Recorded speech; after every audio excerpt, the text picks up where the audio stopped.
Today we're talking about whether a seller can pull out of a heads of terms document if those terms have been signed and agreed. Well, the short answer is normally yes. A heads of terms document isn't intended to be legally binding. It's a really good practice though, it's a good exercise because it allows the parties to really narrow down the points, ensure that they're not going to be negotiating quite significant points with the broader, more complicated legal documents. So it gets the commercial points out in the open early, and at that stage if you can't agree, well, you haven't progressed all the way through the deal. So that's an important stage. However, it isn't legally binding. Nothing is legally binding until you enter into the share purchase agreement or the asset purchase agreement. Now, the big caveat to this is that sometimes heads of terms have legally binding clauses within them.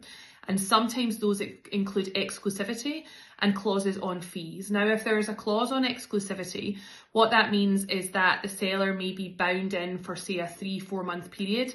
They can't speak to other buyers during that time or investors. Otherwise, they risk being in breach and they would have to pay a financial amount that might be specified in the heads of terms. There's also the costs clause. Now that is most likely to be stated to be legally binding.